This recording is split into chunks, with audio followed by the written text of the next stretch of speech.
ওং তৎসৎ। শ্রীমদ্ ভাগবত গীতা আজ দ্বিতীয় অধ্যায়ের চতুর্থ অংশ। আপনারা পূর্বেই শুনেছেন যে ভগবান শ্রীকৃষ্ণ অর্জুনকে যুদ্ধে প্রণোদিত করতে তার শোকাচ্ছন্নতা দূর করবার জন্য আত্মতত্ত্বের কথা বলেছেন। ভগবান বলেছেন, অর্জুন, তুমি দেহ নও, তুমি আত্মা, তাই দেহস্থ সুখে তুমি আকুল হও না।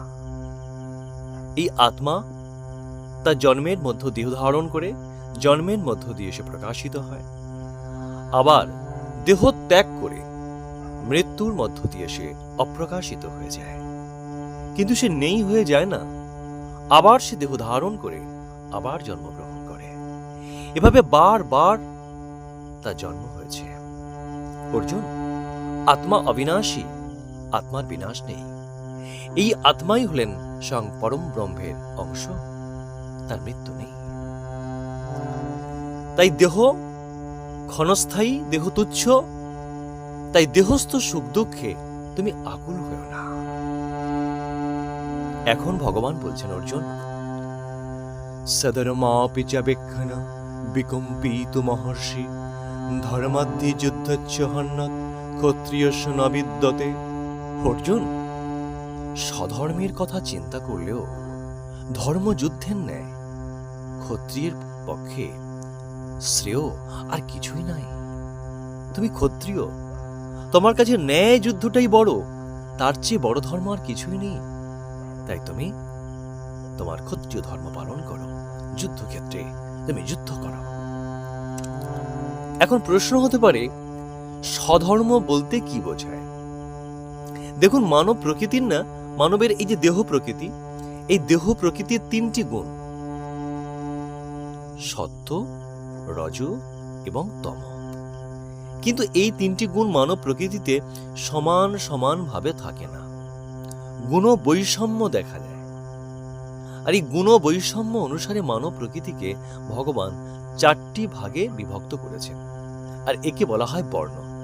যেমন ব্রাহ্মণ, ক্ষত্রিয়, বৈশ্য এবং শূদ্র।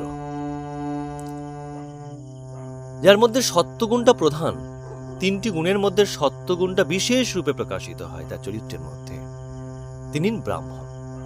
যিনি সত্ত্ব মিশ্রিত রজপ্রধান, তিনি ক্ষত্রিয়। যিনি তম মিশ্রিত রজপ্রধান, তিনি বৈশ্য। আর যিনি রজ মিশ্রিত তম প্রধান, তিনি শূদ্র। এবং ভগবান এই প্রকৃতি বা স্বভাব অনুযায়ী এই যে বিভক্ত করেছেন এবং স্বভাব অনুযায়ী তাদের কর্ম নির্দেশ করেছেন। কেননা যার যেমন স্বভাব, যার যেমন প্রকৃতি, সেই প্রকৃতি অনুযায়ী যদি কর্ম করে তাহলে তার ব্যক্তির উন্নতি হতে পারে, এবং ব্যক্তির উন্নতি হলে সমাজের বা দেশের উন্নতি হবে। কেউ যদি কৃষি কাজ করতে ভালোবাসে, তার স্বভাবটাই হচ্ছে গাছ লাগানো, গাছকে বড় করা। তার যদি এই প্রকৃতি বা এই স্বভাব হয়, তাহলে তার কৃষি বিদ্যা নিয়ে পড়াশোনা করাই ভালো। কেউ ভালো গান গাইতে পারে, মানে ভালো গানের গলা আছে তার, এবং গান গাইতে সে ইচ্ছা প্রকাশ করে, তাহলে সে একজন গানের অনুশীলন করলে, গান নিয়ে চর্চা করলে, তাহলে তার ব্যক্তির উন্নতি হবে এবং সমাজের উন্নতি হবে। তাহলে যার যে প্রকৃতি, সে প্রকৃতির বিকাশ ঘটানো কিন্তু আমাদের কর্তব্য। তাই ভগবান শ্রীকৃষ্ণ বললেন যে এই প্রকৃতি অনুযায়ী, স্বভাব অনুযায়ী তাদের কর্ম নির্দেশ করেছেন, এবং এই প্রকৃতি অনুযায়ী যে কর্ম, তাই তার স্বধর্ম। এখন ব্রাহ্মণ্য প্রকৃতিতে দয়া, ক্ষমা, পবিত্রতা, শান্তভাব, অহিংস, এই সত্য গুণের প্রাধান্য দেখা যায়। শান্ত স্থির মানুষ, তাই ভগবান তার কর্ম নির্দেশ করলেন। যজন, যাজন, অধ্যয়ন, অধ্যাপনা, দান, প্রতিগ্রহ, পারিপার্শ্বিকের সেবা, আধ্যাত্মিক জ্ঞানদান করা। অর্থাৎ মানুষকে আধ্যাত্মিক জ্ঞানের মধ্য দিয়ে মানুষকে একটি লক্ষ্যের দিকে নিয়ে যাওয়া। মানুষকে যদি আধ্যাত্মিক জ্ঞানদান করা যায়, তাহলে এই সমাজে শান্তি আসবে, শৃঙ্খলা আসবে, মানুষ সৎ এবং নিরপেক্ষ, মানুষ সৎ হবে, মানুষ সত্যের পথে থাকবে, আর সত্যের পথে থাকলেই মানুষের জীবনে শান্তি আসবে।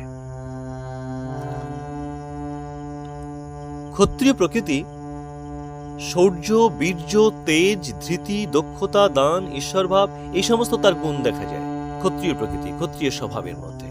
তাই ভগবান শ্রীকৃষ্ণ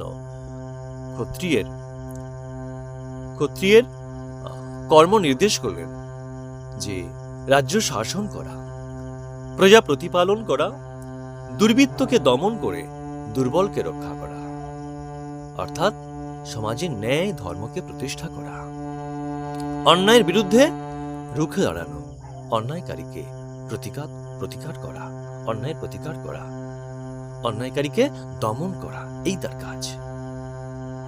কিন্তু দেখুন, এই যে প্রকৃতি ভেদ, এই যে বর্ণভেদ, এটি কিন্তু প্রকৃতিগত স্বভাব অনুযায়ী ভগবান মানুষকে এইভাবে 4 ভাগে বিভক্ত করেছেন, ব্রাহ্মণ, ক্ষত্রিয়, বৈশ্য, শূদ্র, স্বভাব অনুযায়ী ভাগ করেছেন।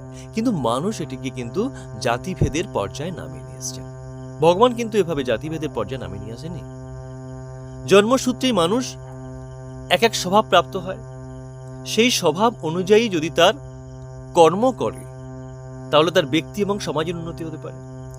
তাই মানুষ কিন্তু ভগবান কিন্তু এই মঙ্গলের জন্যই মানুষের এই বর্ণ বিভাগ করেছেন।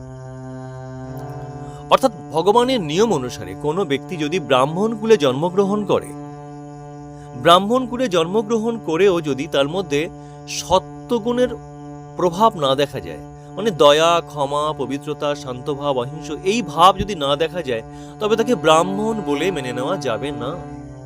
এটা ভগবানের নিয়ম। পক্ষান্তরে যদি কোনো ব্যক্তি শূদ্র কুলে জন্মগ্রহণ করেও তার মধ্যে দয়া, ক্ষমা, পবিত্রতা, শান্তভাব, অহিংস, এই সৎ গুণ লক্ষ্য করা যায়, তবে তাকে ব্রাহ্মণ বলে মেনে নিতে হবে। এটা ভগবানের নিয়ম। কিন্তু মানুষ এটাকে জাতিভেদের পর্যায়ে নামিয়ে নিয়ে এসেছেন। যিনি ব্রাহ্মণ কুলে জন্মগ্রহণ করেছেন তাকে ব্রাহ্মণ বলে মেনে নিতে হবে, তার স্বভাব যাই হোক না কেন, তার প্রকৃতি যাই হোক না কেন। এটা কিন্তু মানুষের নিয়ম। মানুষের এই অযৌক্তিক নিয়মটাকে আমরা দিনের পর দিন কিন্তু মেনে আসছি। এটা কি ঠিক নয়। কেউ ব্রাহ্মণ হয়ে জন্মগ্রহণ করে না। যার যেমন স্বভাব, সেই স্বভাব অনুযায়ী তার কর্ম নির্ধারণ করা উচিত। কিন্তু আজ দুর্বৃত্তদের দমন এবং দুর্বলের রক্ষার আহ্বানে ক্ষত্রিয় যদি স্বজনের মমতায়, হত্যাজনিত পাপের আশঙ্কায় সধর্মোচিত কর্তব্য পালনে প্রস্তুত না হয়, তবে কর্তব্য কর্ম লঙ্ঘনের দরুন তাকে পাপী বলিয়া গণ্য হইতে হইবে। কেননা ধর্মযুদ্ধ হইতে বিরত হইলেই পাপ। মানুষ তার সৎ কার্য সম্পাদন এবং সধর্ম পালন দ্বারাই সকল কীর্তি অর্জন করিয়া থাকে। কাজী ধর্মের পথ, সত্যের পথ, ন্যায়ের পথই হল কীর্তির পথ। আর এজন্যই ভগবান শ্রীকৃষ্ণ অর্জুনকে বললেন, অথ চেত্তামিমং ধর্মং সংগ্রামং ন করিষ্যসি ততো সধর্মং কীর্তিঞ্চ হিত্বা পাপমুপাস্যাসি। বললেন, হে অর্জুন, যদি তুমি এই ধর্মযুদ্ধ বা ন্যায় যুদ্ধ না করো, তবে তোমায় পাপ ভাগী হতে হবে। লোকে তোমায় দুর্বল, হীনবল ভাবিয়া নিন্দা করিবে। একজন বীরের কাছে এ হইতে দুঃখের বিষয় আর কি হইতে পারে?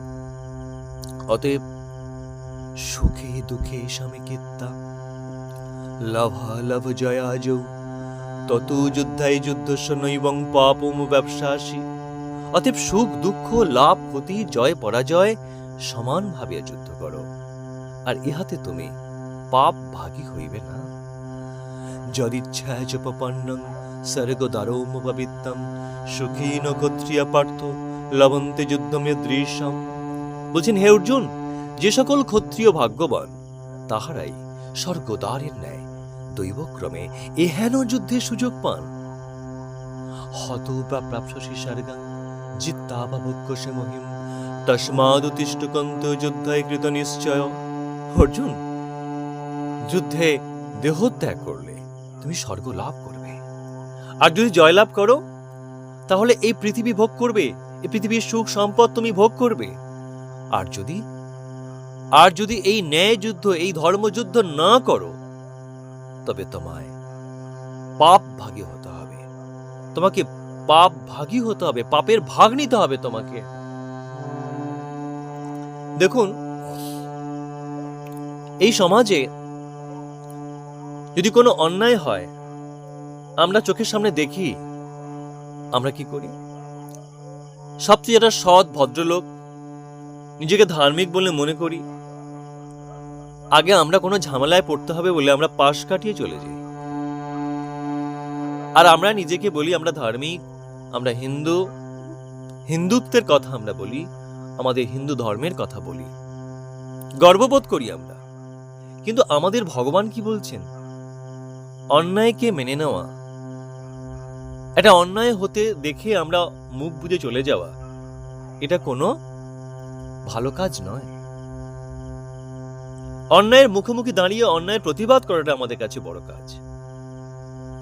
তাতে আমাদের যা হবে, সুখ হবে বা দুঃখ হবে, পাপ হবে বা পুণ্য হবে, ঝামেলায় পড়বো কি পড়বো না, এটা বড় কথা নয়। আমাদের কিন্তু সেই প্রতিবাদ করাটা দরকার, সেই প্রতিবাদ করাটা আমাদের দরকার। কিন্তু আমরা না করে আমরা পালিয়ে যাই, আর আমরা নিজেকে ধার্মিক বলে মনে করি। ভগবান বলছেন অন্যায়কে মেনে নেওয়া বা অন্যায়কে এভাবে সহ্য করা কিন্তু মহাপাপ। আমরা এসব কবে বুঝব? ভগবান তো অনেক আগেই আমাদেরকে বুঝিয়েছেন, অর্জুনের মধ্য দিয়ে সমগ্র সমাজকে জানিয়েছেন। তাহলে আমরা তা বুঝি না, আমরা এসব পাত্তাই দিই না। তো এখন অর্জুন বলছেন যে যুদ্ধ করলে পাপ হবে, আত্মীয় স্বজনকে হত্যা করলে পাপ হবে। আর ভগবান শ্রীকৃষ্ণ অর্জুনকে বলছেন, অর্জুন, অন্যায়কারী আত্মীয় স্বজনকে হত্যা না করলে পাপ হবে। ভগবান শ্রীকৃষ্ণ অর্জুনকে আরেকটি কথা বলছেন যে সুখ দুঃখ সমান ভাবিয়া যুদ্ধ করো। এ কথার অর্থ দেখুন, মানুষ যদি ফলের আকাঙ্ক্ষাকে বর্জন করে, কি হবে, সুখ হবে কি দুঃখ হবে, লাভ হবে কি ক্ষতি হবে, ঝামেলায় পড়বো কি ঝামেলায় পড়বো না, এটা বড় কথা নয়। এটাকে সমান মনে করে যাহাই হবে, কিন্তু অন্যায়ের বিরুদ্ধে আমাদের রুখে দাঁড়াতে হবে। অন্যায়কে কিছু দিয়ে প্রশ্রয় দেওয়া যাবে না। এই যে সুখ বা দুঃখ, লাভ বা ক্ষতি, পাপ পুণ্য, এই ফলের আকাঙ্ক্ষাকে বর্জন করে কর্তব্য বোধে আমাদের স্বধর্মোচিত কর্ম করা আবশ্যক। মানুষ হিসেবে মানুষের যে কর্তব্য কর্ম, এটা সমাজে আমাদের করা উচিত। যদি আমরা করি তাহলে পাপ কখনো আমাদেরকে স্পর্শ করতে পারে না। সেই কর্ম কিন্তু পাপ পুণ্যের ঊর্ধ্বে উঠে যায়, মুক্তির পথে হয়, মুক্তির পথ দেখায় সেই কর্ম। অর্থাৎ ফলের আকাঙ্ক্ষাকে বর্জন করে ফলাফলে সমত্ব বুদ্ধি স্থাপন করে যে যা হয় হবে, যা হওয়ার তাই হবে। সফলতা আসতে পারে বা আমার নিষ্ফল হতে পারি, কিন্তু এই কর্মটি আমার কর্তব্য কর্ম আমাদের করা উচিত। তো ফলের আকাঙ্ক্ষাকে বর্জন করে এই যে সমভাবাপন্ন বুদ্ধিযুক্ত এই স্বধর্ম পালনই হলো কর্মযোগ। তাই ভগবান শ্রীকৃষ্ণ অর্জুনকে পরবর্তী শ্লোকে বললেন, এষা তেহি বিহিতা সাংখ্যে বুদ্ধিযোগে তেমাং শ্রীণ বুদ্ধা যুক্তা জয়া পার্থ কর্মবন্ধং প্রহস্যাসি। বললেন, হে অর্জুন, আমি তোমাকে এ পর্যন্ত আত্মতত্ত্ব বিষয়ক উপদেশ দিয়েছি।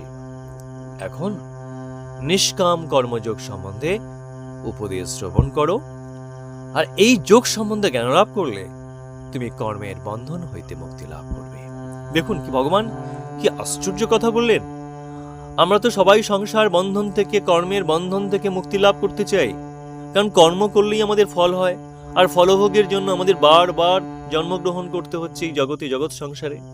আর জন্মগ্রহণ করা মানেই তো সুখ, শোক, দুঃখ, ব্যাধি, যন্ত্রণা, আমরা দিনের সবসময় ছটফট করছি। তাই সংসারটা হলো বন্ধন। এই সংসার বন্ধন থেকে মুক্তি লাভের উপায় কি? ভগবান শ্রীকৃষ্ণ নিজে মুখে বলছেন নিষ্কাম কর্মযোগ করো, এটা শ্রবণ করো এবং শ্রবণ করে সেই অনুযায়ী চলো, তাহলে তুমি এই সংসার বন্ধন থেকে মুক্তি লাভ করবে। দেখুন, ভগবান শ্রীকৃষ্ণ অর্জুনকে আত্মা সম্বন্ধে যে উপদেশ দিয়েছেন তার সাধারণ নাম কিন্তু সাংখ্য বুদ্ধি, অর্থাৎ সাংখ্য দর্শন মতে। সাংখ্য দর্শন তখনকার একটি দর্শন ছিল, এবং সেই সাংখ্য দর্শন মতে মুক্তি লাভ করতে হলে প্রথমে স্বধর্মোচিত কর্ম দ্বারা চিত্ত শুদ্ধ করো। তুমি তোমার কর্তব্য কর্ম করো। আমাদের সমাজের জীবনে এই যে সাংসারিক কর্তব্য করো, বাবা মায়ের প্রতি, সন্তানের প্রতি, আত্মীয় পরিজনের প্রতি, এই যে কর্তব্য কর্ম, এটা হচ্ছে স্বধর্মোচিত কর্ম। এই স্বধর্মোচিত কর্ম করো সংসারের জন্য, সমাজের জন্য। একজন ব্রাহ্মণের কর্ম যজন যজন অধ্যয়ন অধ্যাপনা, ক্ষত্রিয়ের কর্ম রাজ্য শাসন করা, প্রজা প্রতিপালন করা, ন্যায় যুদ্ধ করা। একজন বৈশ্যের কর্ম কি? কৃষিকাজ, ব্যবসা বাণিজ্য, খাদ্যের যোগান দেওয়া, শ্রম, সহিষ্ণুতা তার মধ্যে আছে, তার প্রকৃতি। আর শূদ্র প্রকৃতি সেবা কার্য। এই তিন বর্ণের মানুষকে সেবা করা। ডাক্তার, নার্স থেকে শুরু করে, পুলিশ নার্স থেকে শুরু করে, এই যারা সেবা কাজে যুক্ত আছে তারা এই শূদ্রের মধ্যে পড়ছে। তো এই যে কর্তব্য কর্ম আমরা করি, এই কর্তব্য কর্ম করলে আমাদের কিন্তু চিত্ত শুদ্ধ হয়। আর চিত্ত শুদ্ধ হলে, আমরা যদি চিত্ত শুদ্ধ হলে আমরা কর্মফল ত্যাগ করে আত্মতত্ত্বের বিচার দ্বারা যে আমি দেহ নই, আমি আত্মা, এই জ্ঞান লাভ করি। এবং এই জ্ঞান অনুযায়ী যদি আমরা জীবনকে পরিচালিত করি, তাহলে আমরা মুক্তির দিকে এগোবো। চিত্ত শুদ্ধ হলে একদিন আমাদের জ্ঞান লাভ হবে, আর এই জ্ঞানই আমাদেরকে মুক্তির পথে নিয়ে যাবে। জ্ঞান লাভ হলেই তো আমাদের মুক্তি হয়।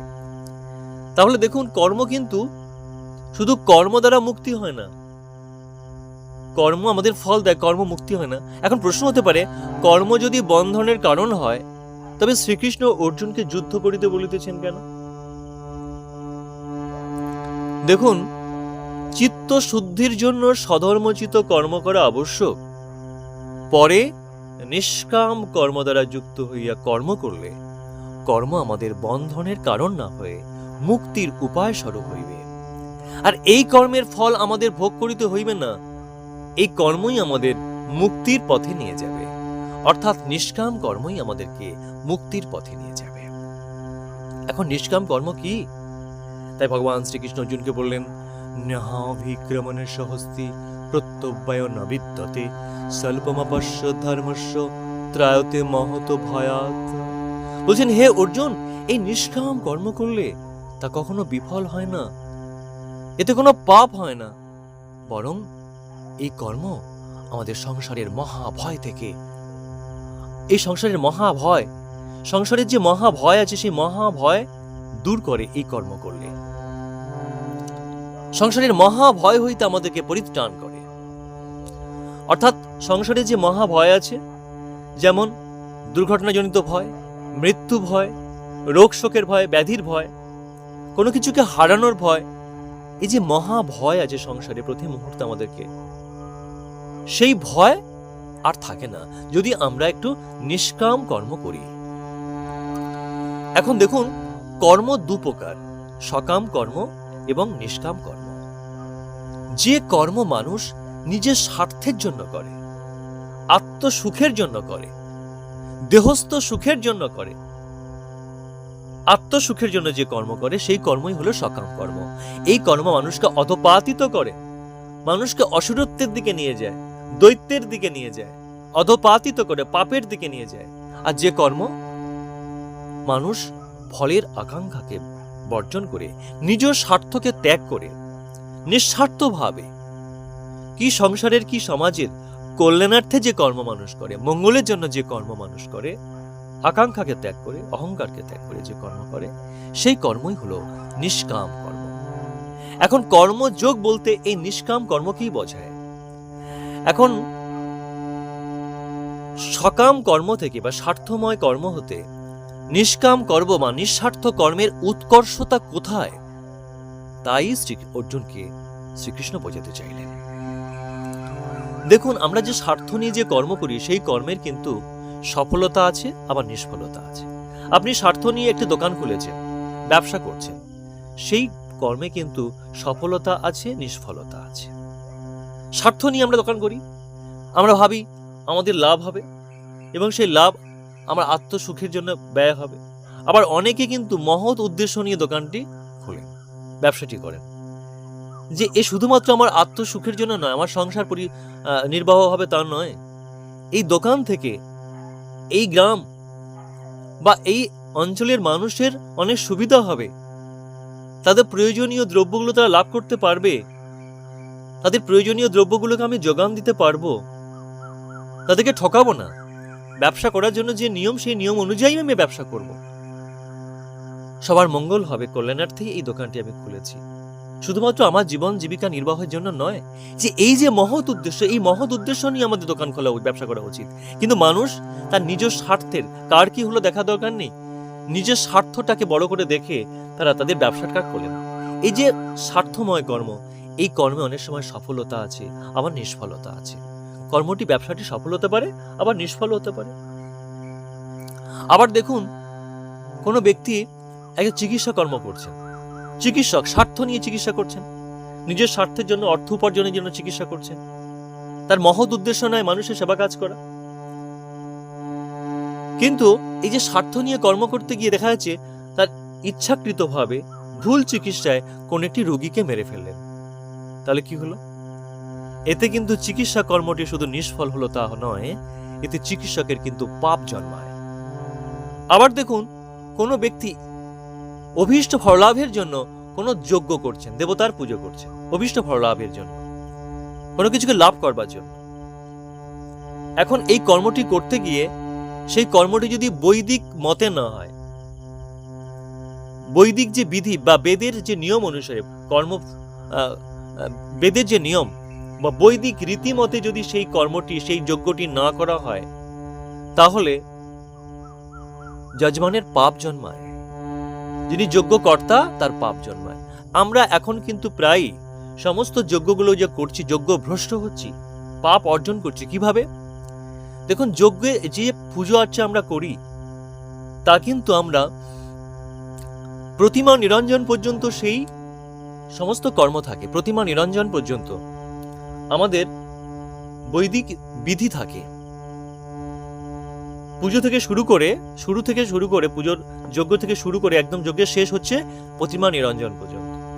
কিন্তু আমরা দেখুন, পুজো করি, বেশ ভালো করেই করি, ভালো মন দিয়ে করি, কিন্তু যখন আমরা প্রতিমা নিরঞ্জন করি, নিরঞ্জনে যাই, তখন আমরা অত্যন্ত উন্মত্ত হয়ে পড়ি। বেশিরভাগ ক্ষেত্রে দেখতে পাচ্ছি অত্যন্ত উন্মত্ততা, মা চলে যাচ্ছে, কিন্তু আমরা খুব উন্মত্ত হয়ে পড়ি, আমরা অসহিষ্ণু হয়ে পড়ি, আমরা আনন্দ প্রদর্শন করি, মেতে উঠি আমরা আনন্দে, ফুর্তিতে। এই যে কাজ আমরা করি, এটা মহা পাপ করি। আমরা পুজো করলাম কল্যাণের জন্য, মঙ্গলের জন্য, কত শান্ত স্থির হয়ে, আর শেষে কিনা আমরা উন্মত্ত হয়ে গিয়ে আমরা যজ্ঞ ভ্রষ্ট করে ফেলি। এতে আমাদের পাপ জন্মায়, এটা কখনোই করা উচিত নয়। তো আমাদের এই যজ্ঞ কর্ম আমাদের বিধি মতে করা উচিত, বিধি মতে করা উচিত, ঠিকভাবে করা উচিত, যেভাবে বলা আছে। যদি ঠিক মতো করা না হয়, তাহলে কিন্তু আমাদের যজ্ঞ কর্তার পাপ জন্মায়। অর্থাৎ স্বার্থ নিয়ে যে কর্ম আমরা করি, তাতে কিন্তু নিষ্ফলতা আছে, পাপের আশঙ্কা আছে। কিন্তু বুদ্ধি পরমেশ্বরে যুক্ত করিয়া যে কর্ম আমরা করি, তাতে কোনো নিষ্ফলতা বা পাপের আশঙ্কা নেই। যদি আমরা আকাঙ্ক্ষাকে ত্যাগ করে কর্তব্য বোধে, মঙ্গলের জন্য, কল্যাণার্থে আকাঙ্ক্ষাকে ত্যাগ করে যদি মঙ্গলার্থে কোনো কর্ম করা যায়, সেই কর্মে কোনো নিষ্ফলতা নেই, কোনো পাপের আশঙ্কা নেই। এই যে মঙ্গলার্থে আমরা করছি, আকাঙ্ক্ষাকে ত্যাগ করছি, এই কর্মই মানুষকে মুক্তির পথে নিয়ে যাবে। তারপরে দেখুন, এই যে যাগযজ্ঞ বলুন, যেসব বড় বড় আমরা কর্ম করি, যজ্ঞ করি, তাতে অনেক আয়োজনের প্রয়োজন হয়, অনেক অর্থের প্রয়োজন হয়, অনেক আয়োজনের প্রয়োজন হয়, অনেক শ্রমের প্রয়োজন হয়।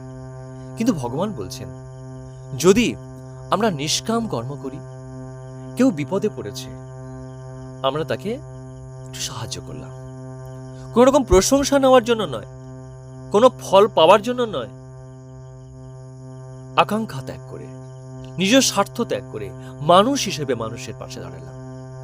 এই যে সংসারের জন্য বা সমাজের জন্য যদি আমরা খুব অল্প পরিমাণও পর্যন্ত এইভাবে নিষ্কামভাবে কর্ম করি, নিঃস্বার্থভাবে কর্ম করি, তাহলে সেই কর্মই আমাদের সংসারের মহাভয় থেকে আমাদেরকে পরিত্রাণ করে। অর্থাৎ সেই নিষ্কাম কর্মযোগীকে সংসারের কোনো মহাভয় তাকে আক্রমণ করতে পারে না। অর্থাৎ সংসারে যে মৃত্যু ভয়, দুর্ঘটনাজনিত ভয়, রোগ শোকের ভয়, হারানোর ভয়, এই কোনো ভয় তাকে আক্রমণ করতে পারে না। সংসারের এই মহাভয় থেকে সে মুক্ত হয়। অর্থাৎ ভগবান বলছেন, বুদ্ধিকে কামনা বাসনার অধীনতা হইতে মুক্ত করিয়া পরমেশ্বরে স্থির করতে পারে আসল কথা। অর্থাৎ সবার মধ্যে ভগবানকে দেখো এবং সেই ভগবানের উদ্দেশ্যে তোমার সকল কর্তব্য কর্ম আকাঙ্ক্ষাহীনভাবে পালন করো, নিঃস্বার্থভাবে পালন করো, তাহলেই তুমি মুক্তির পথে এগিয়ে যাবে, চিরশান্তির পথে এগিয়ে যাবে। আর ততই তোমার জীবনে দুঃখ, কষ্ট, নিষ্ফলতা,